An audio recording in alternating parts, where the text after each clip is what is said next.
واقعی عقلمند خواتین اس بیان کو سنیں گی تو وہ جو مسکنسپشن پیدا کیا جاتا ہے کہ جناب اسلام میں عورتوں کو آزادی نہیں ہے، جناب اسلام میں عورتوں کے لیے گھٹن ہے، اللہ اکبر، ذرا پہلے اسلام سے پہلے کے حالات پڑھو اور اس کے بعد اسلام کے آنے کے بعد عورتوں کو کیا شاندار مقام میرا دین دیتا ہے۔ اللہ کے نبی نے دا بیسٹ لوگوں کی جب مثال بیان کی، بہترین لوگوں کی مثال بیان کی، تو نبی پاک فرماتے ہیں، ترمذی کی حدیث ہے، سب سے بہتر وہ ہے جو اپنے اہل کے لیے بہتر ہو، یعنی اپنی فیملی کے لیے بہتر ہو، اور آقا فرماتے سنو میں تم سب سے زیادہ اپنے اہل کے لیے بہتر ہوں۔ نبی پاک سب سے زیادہ اپنی فیملی کے لیے بہتر۔ نبی پاک علیہ الصلوۃ والسلام سے ایک شخص نے پوچھا، حضور شوہر پر بیوی کا کیا حق ہے؟ تو آپ نے فرمایا جب وہ کھائے یعنی شوہر کھائے تو بیوی کو کھلائے، جب لباس پہنے اسے بھی پہنائے، اس کے چہرے پر نہ مارے، اسے بدصورت نہ کہے، اور اگر سمجھانے کے لیے اس سے علیحدگی کرنی پڑے تو گھر میں ہی علیحدگی کرے۔ اللہ اکبر۔ ایک بار حضرت عمر فاروق رضی اللہ عنہ کی بارگاہ میں، سنیے گا بڑا دلچسپ واقعہ۔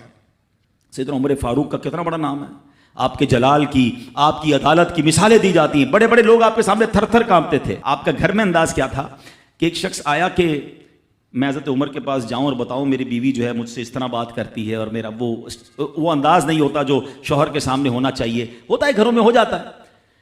تو حضرت عمر کے دروازے پر پہنچا نا، تو اندر سے اسے سیدنا عمر فاروق رضی اللہ تعالیٰ عنہ کی زوجہ ام کلثوم رضی اللہ تعالیٰ عنہ کی ناراضگی کی عالم میں گفتگو کرتے ہوئے سنا۔ وہ حضرت عمر سے بات کر رہی تھی، تو وہ شوہر سوچنے لگا کہ میں تو اپنی بیوی کی شکایت لے کر آیا تھا، حضرت کے تو گھر کا بھی معاملہ ہی ایسا ہی ہے۔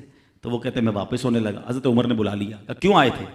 تو کہا کہ میں تو حضرت اپنی بیوی کی شکایت کرنے آیا تھا، مگر میں آپ کے دروازے پر آیا، آپ کا بھی معاملہ ہی ایسا ہی ہے، تو میں سمجھ گیا ہم دونوں ایک ہی معاملے میں ہی ہیں۔ اب حضرت عمر نے جو ان کی تربیت فرمائی نا، آپ نے فرمایا میری بیوی کے مجھ پر چند رائٹس ہیں، چند حقوق ہیں، مجھے اس سے چند فائدے حاصل ہوتے ہیں جس کی بنا پر میں اس سے درگزر کرتا ہوں۔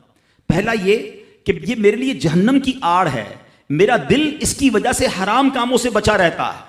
نمبر دو، جب میں گھر سے نکل جاتا ہوں یہ میری خزانچی بن جاتی ہے، یعنی میرے مال کی نگہبان بن جاتی ہے، میری دھوبن بن جاتی ہے، میرے کپڑے دھوتی ہے، میرے بچے کی پرورش کرتی ہے، میرے لیے روٹیاں اور کھانے پکاتی ہے۔ تو وہ شخص کہتا ہے یہ سارے فائدے تو مجھے بھی اپنی بیوی سے حاصل ہیں، تو میں تو کبھی درگزر سے کام نہیں لیتا، وہ مجھے کہتی میں اسے لڑنا شروع کر دیتا ہوں۔ کہتا آج آپ کی بات سے نصیحت مل گئی، اب میں اپنی بیوی کی چھوٹی موٹی باتوں کو میں بھی درگزر کر دوں گا۔ کتنی پیاری بات بتائی، ہم وہ ساری باتیں بھول جاتے ہیں، ایک غلطی پر پکڑ لیتے ہیں، ایک غلطی پر ڈانٹتے ہیں۔ ہر غلطی پر جناب ایسا نہیں ہوتا، ہر غلطی کی سزا سزائے موت نہیں ہوتی ہے، ہم غلطیاں نہیں کرتے۔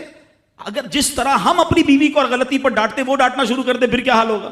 تو ایسا نہ کرے، وہ بھی دل رکھتی ہے۔ ہم نے کسی انسان سے شادی کی ہے، کمپیوٹر سے نہیں کی، ٹھیک ہے نا؟ تو کمپیوٹر بھی آج کل وائرس آ جاتا ہے، تو وہ تو انسان ہے، غلطی ہو گئی، کوئی بات نہیں۔